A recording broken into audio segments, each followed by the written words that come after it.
Vamos abrir as nossas Bíblias em Atos capítulo 1 e vamos ler os versículos 1 a 11. Atos capítulo 1, versículos 1 a 11. O começo do livro de Atos mostra a despedida de Jesus dos seus discípulos. Imagina você vendo uma pessoa tão querida, uma pessoa que era o seu apoio, seu mestre, seu senhor, seu amigo, e estava partindo. Diante daquela grande multidão, Jesus foi ascendendo aos céus, foi elevado aos céus, e eles o viram subindo. Veio uma nuvem e encobriu Jesus deles, então ele sumiu entre as nuvens, e aí eles ficaram olhando para cima, como se estivessem esperando ele aparecer novamente. Mas aí apareceram dois varões, que eram provavelmente dois anjos, dizendo para eles: por que estáis olhando para as alturas? Esse que vocês viram subir, ele virá, assim como o vistes partir. Então eles tinham que aguardar. E nós, lendo o livro de Atos inteiro, a gente vai ver que os discípulos tiveram muito trabalho. Eles trabalharam. Aqui, o livro de Atos é chamado Atos dos Apóstolos, porque mostra, toda o seu trabalho em espalhar o Evangelho, especialmente o apóstolo Paulo, mas envolvendo todos os cristãos aqui. Então, esta pergunta que o anjo lhes faz, por que estáis olhando para as alturas, é como se fosse uma advertência, como se fosse uma pergunta retórica, uma pergunta que não exige resposta. Ou seja, eles não deveriam estar olhando para as alturas, mas Jesus ia voltar, do mesmo jeito que eles viram subir. Mas agora não era para ficar só lá olhando para as alturas. Eles tinham muita coisa para fazer e eles fizeram. Eles tinham que olhar ao seu redor e eles olharam. E eles então ficaram sozinhos. Jesus os deixou. Jesus deixou os apóstolos. Eu acho que eles se sentiram, no momento, desamparados, mas Jesus, ele garantiu e ele cumpriu a promessa de lhes dar auxílio. Então ele deu auxílios aos discípulos, e eles tinham que contar realmente com esse auxílio, porque Jesus estava partindo para voltar, não sabemos quando, estamos esperando até hoje, quase 2000 anos, mas sabemos que ele vai voltar, ele vai cumprir a sua promessa. Vamos ler Atos capítulo 1, de 1 a 11, e depois nós continuamos. Escrevi o primeiro livro, ó Teófilo, relatando todas as coisas que Jesus começou a dizer e a ensinar, até o dia em que, depois de haver dado mandamentos, por intermédio do Espírito Santo, aos apóstolos que escolhera, foi elevado às alturas. A estes também, depois de ter padecido, se apresentou vivo, com muitas provas incontestáveis, aparecendo-lhes durante 40 dias e falando das coisas concernentes ao reino de Deus. E comendo com eles, determinou-lhes que não se ausentassem de Jerusalém, mas que esperassem a promessa do Pai, a qual, disse ele, de mim ouvistes, porque João, na verdade, batizou com água, mas vós sereis batizados com o Espírito Santo, não muito depois destas coisas. Então, os que estavam reunidos se perguntaram: Senhor, será esse o tempo em que restaures o reino a Israel? Respondeu-lhes: não vos compete conhecer tempos ou épocas em que o Pai reservou pela sua exclusiva autoridade, mas recebereis poder ao descer sobre vós o Espírito Santo, e sereis minhas testemunhas, tanto em Jerusalém, como em toda a Judéia e Samaria e até aos confins da terra. Ditas essas palavras, foi Jesus elevado às alturas à vista deles, e uma nuvem o encobriu dos seus olhos. E estando eles com os olhos fitos no céu, enquanto Jesus subia, eis que 2 varões vestidos de branco se puseram ao lado deles, e lhes disseram: varões galileus, por que estáis olhando para as alturas? Esse Jesus que dentre vós foi assunto ao céu, virá do modo como o vistes subir. Vamos orar? Obrigado, nosso Deus, por termos lido a Tua palavra. Obrigado porque o Senhor nos deixou esta herança para que nós pudéssemos ter luz, para que nós pudéssemos ter instrução. Que o Senhor nos abençoe nesse momento em que procuramos entender a Tua palavra e aquilo que o Senhor requer de nós, para que sejamos firmes, fiéis em seguir os Teus mandamentos, até que Tu voltes, Senhor, conforme a Tua promessa, que sabemos que será cumprida. Pedimos a Tua bênção para nós que estamos aqui, para os irmãos que não puderam vir, para os que estão doentes, para os que estão em outras igrejas reunidos, que Tu possas abençoar a cada um e traga de volta, Senhor, aqueles que estão rebeldes contra a Tua palavra. Nós Te agradecemos em nome do Senhor Jesus. Amém. Amém.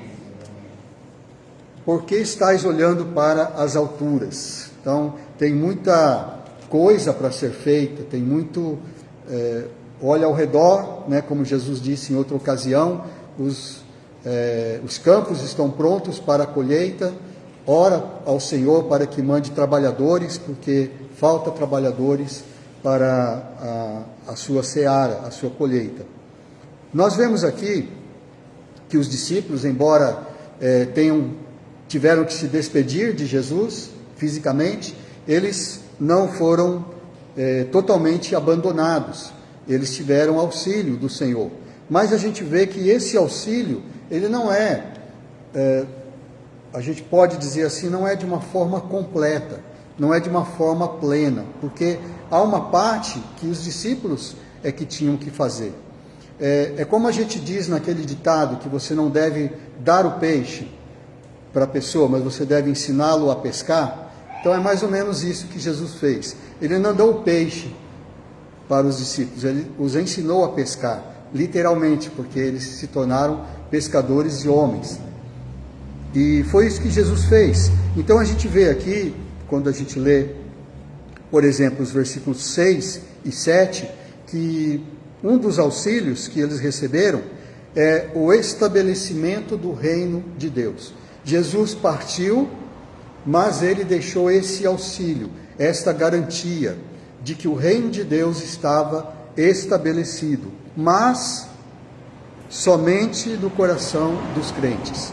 Então, estava estabelecido já o reino. Ele diz nos versículos 6 e 7, quando eles fazem a Jesus uma pergunta: será este o tempo em que restaures o reino a Israel? Então, eles estavam esperando que Jesus iria tornar Israel grande novamente, né? Tornar Israel grande novamente. Mas não foi isso que Jesus fez.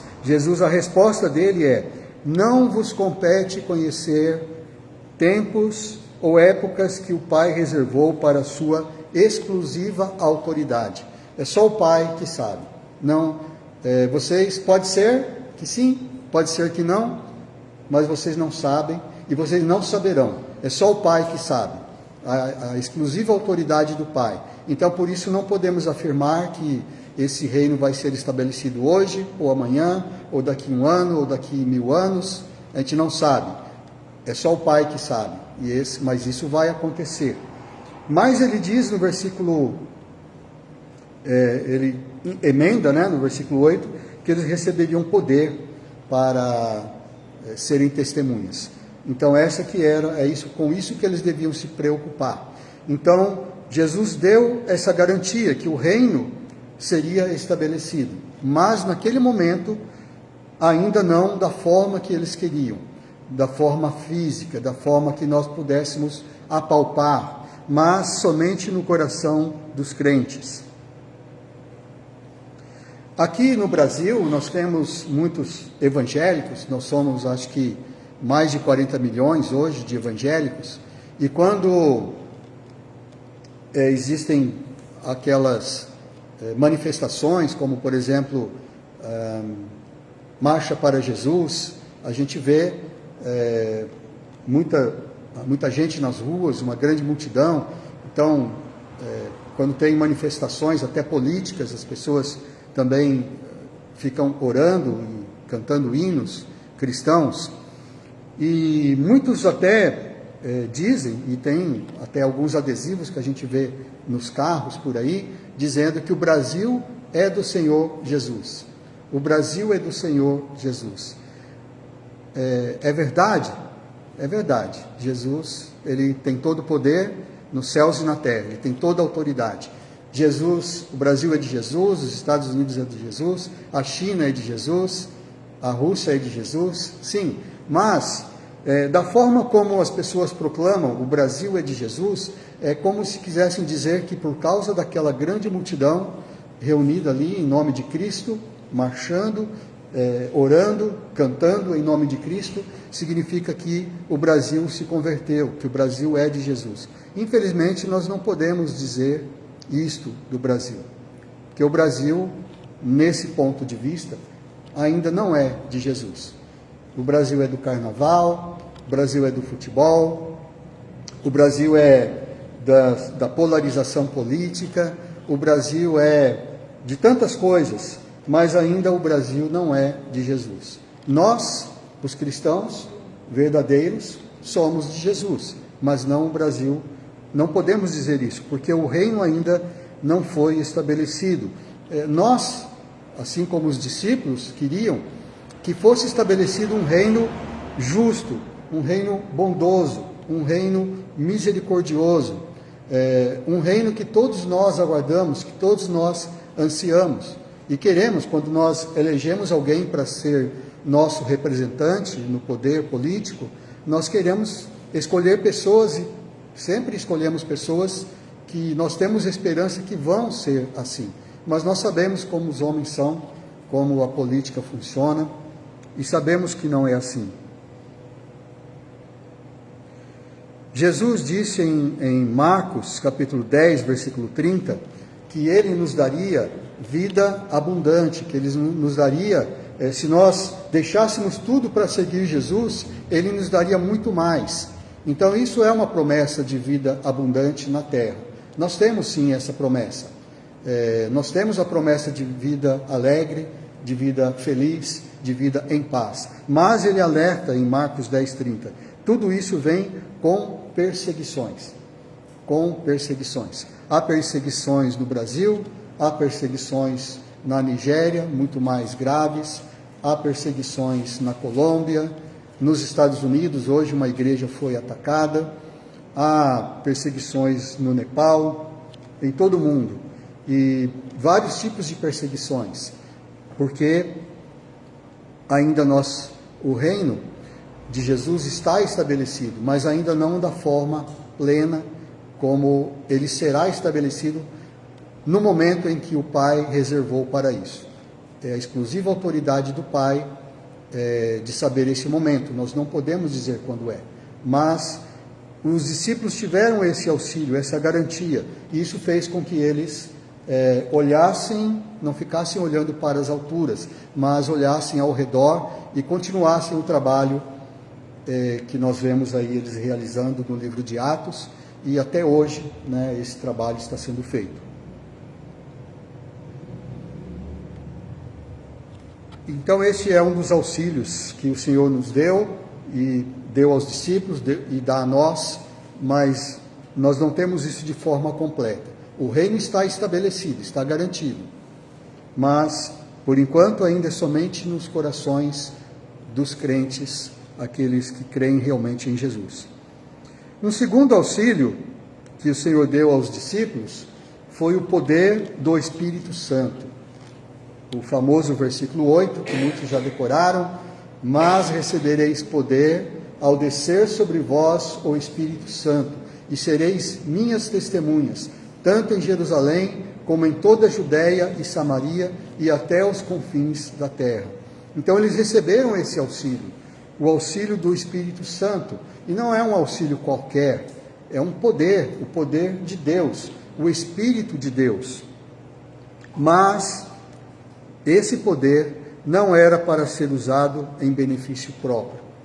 Eles receberam o poder do Espírito Santo, mas não para usar em benefício próprio, e sim para serem testemunhas. Porque com o poder que eles receberam, que os discípulos receberam, e eles tinham que aguardar para receber esse Espírito, né? Jesus disse para ele: olha, não façam nada por enquanto, fiquem quietos, porque vocês não podem fazer nada sem o Espírito. Aguardem, porque eu vou mandar para vocês o Espírito Santo. E eles aguardaram cerca de 40 dias, acho que mais ou menos isso, porque foi no dia de Pentecostes, né, que eles receberam. Jesus, ele morreu na Páscoa, né, ele ressuscitou no domingo de Páscoa, que nós comemoramos domingo de Páscoa, e quando os discípulos receberam o Espírito Santo, foi no dia de Pentecostes. Então se passaram 50 dias, porque o Pentecoste é 50 dias exatamente depois da Páscoa. Então Jesus ficou com eles uns 40 dias, então acho que foram uns 10 dias que eles esperaram. Mais ou menos 10 dias eles esperaram, ficaram quietos até receberem o Espírito Santo.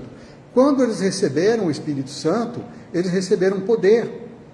Eles tiveram tanto poder que eles conseguiram falar em outras línguas, línguas que eles não tinham estudado. Cada um lá começou a falar persa, árabe e hebraico, porque na verdade a língua corrente deles era o aramaico, né?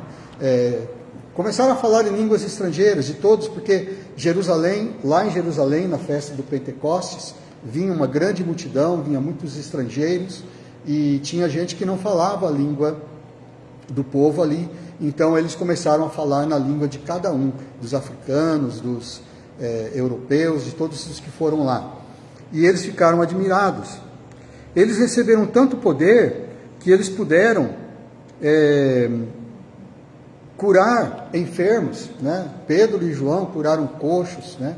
Paulo também, e chegaram a ressuscitar mortos, né? O Pedro ressuscitou a Dorcas, e Paulo ressuscitou o Eutico, e eles receberam muito poder, eles faziam cura. O Filipe, né, curou gente lá em Samaria, e todos receberam muito poder.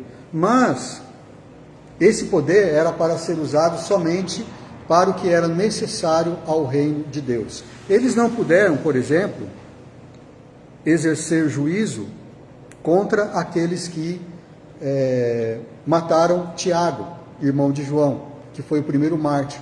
João foi decapitado. Eles não puderam ressuscitar o Tiago. Eles não puderam exercer juízo sobre aqueles que mataram o Tiago. O Estevão foi apedrejado. Eles não puderam ressuscitar Estevão. Eles só o sepultaram, deram uma sepultura digna para ele. E eles não puderam exercer juízo sobre eles. Então, o poder que eles tinham, que eles receberam, é um grande poder, é o poder de Deus, mas não para ser usado em benefício próprio.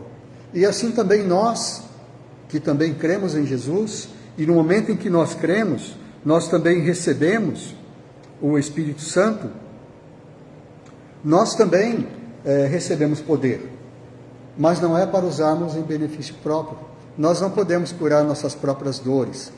Às vezes até as dores dos outros nós não podemos. E o nosso poder é pouco, mas esse poder que Ele nos dá é um poder de transformação, é um poder de vencermos o nosso próprio pecado, é um poder de controlar o nosso corpo para que não peque contra o Senhor. Desta luta do nosso corpo contra o Espírito, Ele nos dá esse poder. E aí nós temos esse poder de sermos testemunhas. A Bíblia diz que nós devemos buscar esse poder. diz que nós devemos procurar ser cheios do Espírito Santo. Em Efésios capítulo 5,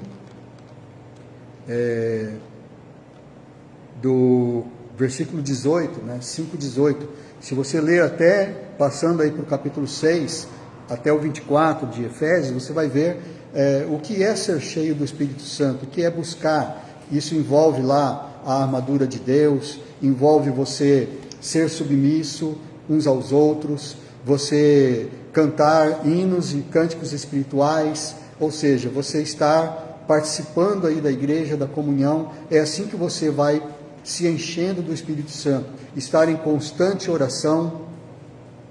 É assim que nós devemos. Como Jesus disse, nós fomos batizados com o Espírito Santo. No começo ali, nós lemos que o Lucas está dizendo, né, está citando o que João Batista falou, que João Batista batizava com água, mas Jesus ia batizar com o Espírito Santo. E de fato, né, esse batismo ocorreu, foi inaugurado ali no Pentecoste, e aí em todos os crentes foram batizados com o Espírito Santo depois disso. Mas assim como nós, né, na semana passada tivemos a cerimônia do batismo do Eduardo e da Suzy, nós explicamos, né, o que significa, porque a água lava o corpo, e assim como a água lava o corpo, o Espírito, ele lava o nosso espírito, ele lava a nossa alma, ele lava o nosso coração. Na verdade, é o sangue de Jesus que faz isso, mas através do Espírito Santo, ele entra no nosso coração e ele então nos dá esse poder, que nós devemos buscar, que nós devemos buscar em submissão, como gostei dessa última música que nós cantamos, que fala da oração, dizendo que eu quero, Senhor, estar sempre na tua presença, eu não tenho pressa de sair na tua presença, porque aqui a tua presença é real. É assim que nós devemos buscar, uma das maneiras de nós buscarmos ser cheios do Espírito Santo. Então ele nos dá o poder do Espírito Santo, mas não de forma completa, como nós gostaríamos. Gostaríamos de dizer, dor de cabeça, vai embora, né? Dor na coluna, vai embora. Gostaríamos de falar câncer, né? Eu te repreendo, né? E você vai embora, né? Nós podemos falar, mas isso, né, será que vai acontecer? Os discípulos tiveram esse poder no começo, mas esse poder não é completo para nós, porque é só para aquilo que Deus tem um propósito. Se Deus tiver um propósito, isso vai acontecer. Você pode falar, se o Espírito te guiar para isso, e Deus tem esse poder, nós sabemos. A mão de Deus não está encolhida, né? Quem gosta desse versículo que falou mesmo? Isaías 59:1, foi a Cleide, né, que falou? Não? Eu lembro que alguém falou, foi a Tânia, né? Foi o primeiro versículo. Primeiro que você decorou, né? O braço do Senhor não está encolhido para que não possa salvar, né? Então, o poder de Deus ainda está aí. Mas não é para nós utilizarmos ao nosso bel prazer. Não é para utilizarmos em benefício próprio. É para nós utilizarmos para sermos testemunhas. Recebereis poder e sereis testemunhas. Os apóstolos foram testemunhas. E todos eles foram mortos de forma violenta, com exceção de João, que morreu de velho, mas a gente não sabe se é melhor ou pior, né? Se foi melhor o Tiago, que morreu logo no início, né? Decapitado, foi uma morte instantânea, ou se foi o João, que teve que esperar até 99 anos, ou quase 100 anos, vivendo e sofrendo por Cristo, né? Mas a nossa vida é assim, você pode esperar que há sofrimentos nesta vida, e que esse sofrimento é um propósito de Deus na sua vida. Se Deus permite, é porque há um propósito. Então, esse é o segundo auxílio que eles receberam. Receberam o poder do Espírito Santo, mas não para ser usado em benefício próprio. E um terceiro auxílio que nós vemos aqui nesse texto está nos versículos 9 a 11. é a própria presença de Jesus, mas não fisicamente. Ele garantiu a sua presença entre nós, mas não fisicamente. Nos versículos 9 a 11, te vê que ditas essas palavras, ele foi elevado às alturas, e aí eles estavam olhando com os olhos fitos no céu, e os dois varões disseram: por que estáis olhando para as alturas? Esse Jesus que dentre vós foi assunto ao céu, virá do modo como viste subir. Então, ele estava dizendo: olha, não adianta, não vai voltar agora, né? Não fica olhando aí para as alturas, porque, né, ele vai voltar, mas vocês não sabem quando. Então, quer dizer, fisicamente Jesus não estava mais com eles, mas Jesus prometeu, bem antes disso, né? Quando ele falou, por exemplo, a grande comissão: todo o poder me foi dado nos céus e na terra. Ide, portanto, por todo o mundo, pregai o evangelho a toda criatura, batizando-os em nome do Pai, e do Filho e do Espírito Santo, ensinando-os a guardar todas as coisas que vos tenho ordenado. E eis que estou convosco todos os dias, até a consumação dos séculos. Quando que é a consumação dos séculos? Ainda não chegou. Então Jesus está conosco, nós que também somos discípulos de Jesus, ele está conosco todos os dias. E ele estava com os discípulos todos os dias, mas não fisicamente. Então, não é de forma completa como nós desejaríamos. Queríamos que Jesus estivesse presente conosco fisicamente, queríamos poder abraçar Jesus, queríamos poder conversar com Jesus, mas nós sabemos que ele está presente, mas através do Espírito Santo, onde 2 ou 3 pessoas estão reunidas em seu nome, ou 2 ou mais pessoas. Os discípulos, eles ficaram lá com aquele sentimento, né, de quem se despede, e eles ficaram perturbados, com certeza, mas eles tinham a garantia de que Jesus estava com eles, e eles ficaram, então, com esse auxílio. Quando a gente convida alguém para vir à igreja, né, a gente usa muitos argumentos, não é? Fala: vamos na igreja, né? Hoje vai ter uma coisa especial lá, vai ter um almoço, vai ter um jantar, vai ter um culto de batismo, né?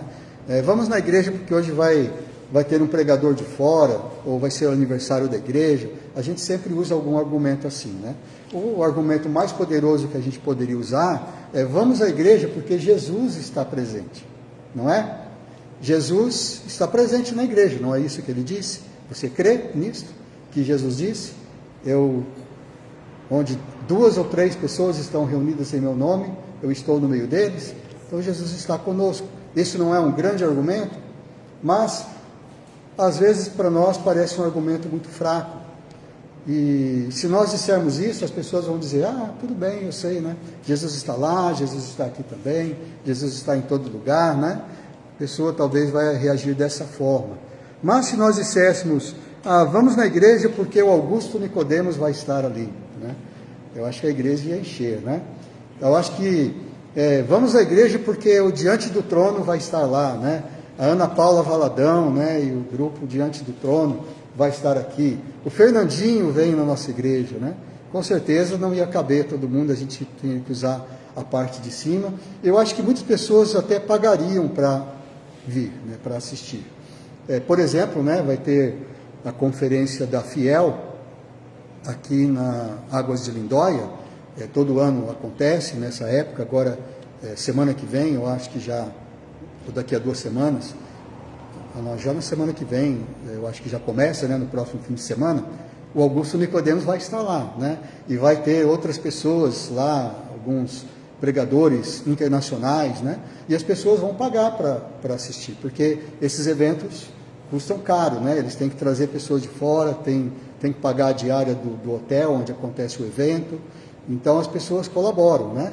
Então, se você quiser ir, você tem que pagar R$500, cerca de quase R$500, né? Só para assistir as pregações ali, para participar do evento. E além disso, você tem que pagar a sua hospedagem, né? Você tem que pagar o hotel e tudo isso. Mas as pessoas vão, porque pessoas importantes vão estar ali, não só os pregadores, mas, é claro, a comunhão ali, de muita gente, de todo o país e de outros lugares do mundo. Mas por que as pessoas se sentem animadas para ir ver Augusto Nicodemos, mas eles não sentem animados quando você diz, vamos à igreja porque Jesus está na igreja?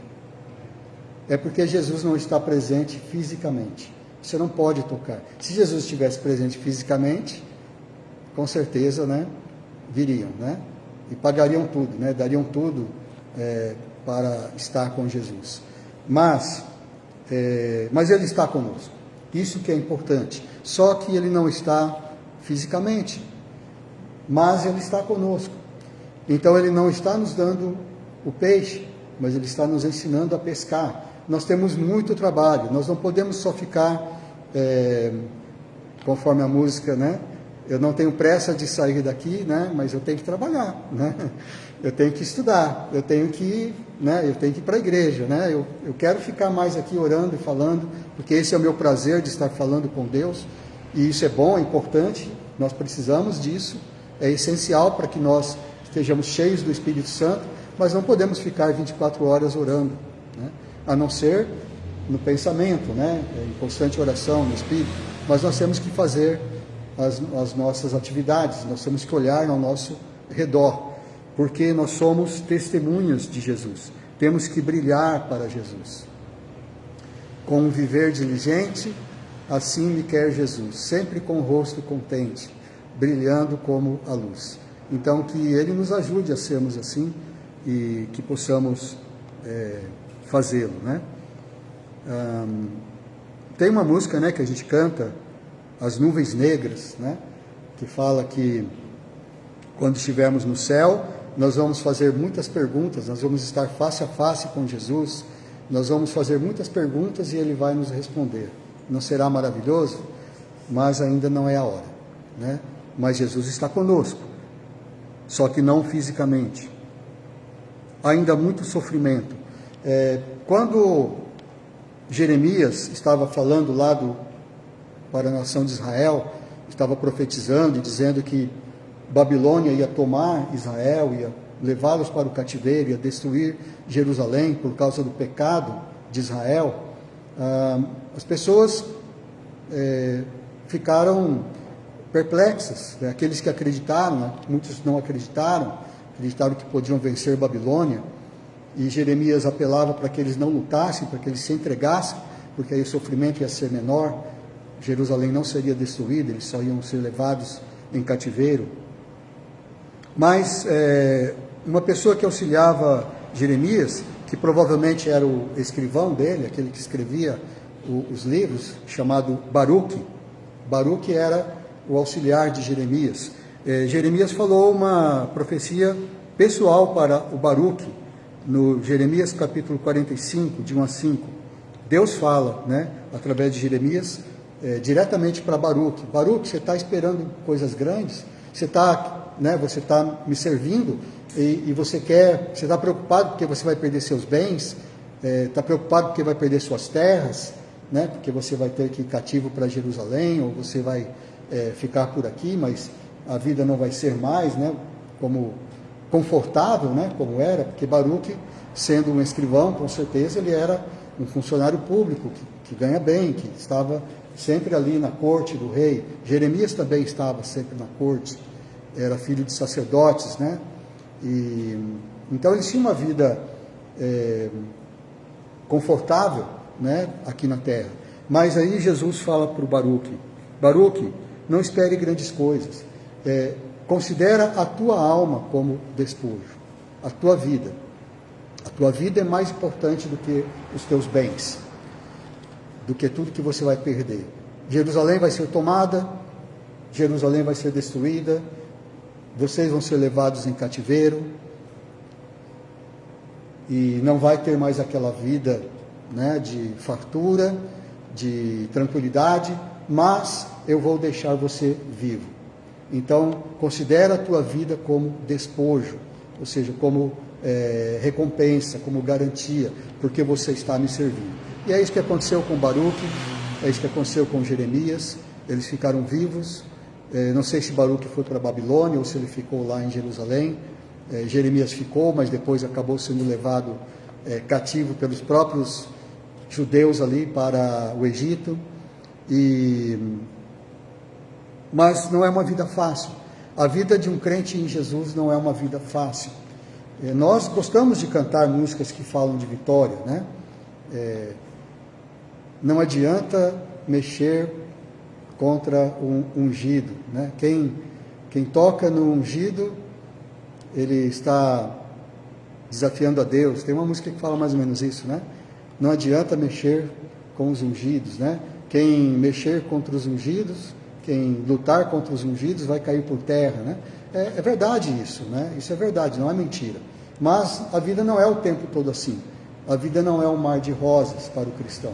Pelo contrário, se a gente for pesar na balança, a gente vai ver que é muito mais sofrimento do que alegrias. Mas a nossa grande alegria é saber que Jesus está conosco, embora não seja fisicamente. E Ele está conosco aqui hoje. E é por isso que nós estamos aqui, porque nós queremos a presença dEle, queremos nos alegrar na sua presença, queremos dizer para Ele o quanto o amamos. E que também nós possamos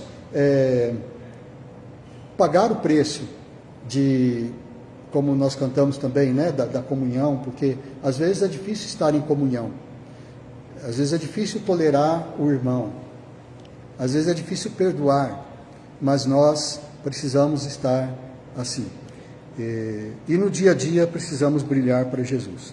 Então, assim como os discípulos receberam esses auxílios do Senhor, mas não de forma completa, também nós temos recebido esse auxílio. Nós temos a garantia do reino de Deus estabelecido. Já é nosso, já está ganho, já somos vencedores. Mas ainda, por enquanto, é só no nosso coração. Nós temos o poder do Espírito Santo, mas não para ser usado em nosso próprio benefício.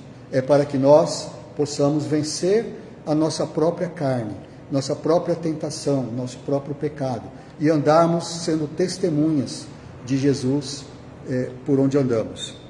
E também nós temos o auxílio da presença de Jesus. Nós temos Jesus conosco. Você pode falar com Ele. Você pode falar com Ele agora, se você quiser. Você pode falar com Ele enquanto está andando. Você pode falar na sua casa. Jesus está presente. E de uma forma especial, onde 2 ou 3 pessoas estão reunidas em nome dEle. Então, quando convidar alguém para vir na igreja, fala, Jesus vai estar lá. Mas se tiver alguém de fora, também fala, né? Que as pessoas vão ficar mais entusiasmadas porque é uma presença física, né? Mas que Deus nos abençoe, que Ele nos ajude e que possamos ser testemunhas de Jesus. Amém? Amém. Vamos terminar com uma oração? Vamos ficar de pé? Pastor Ismael, por favor, pode nos dirigir?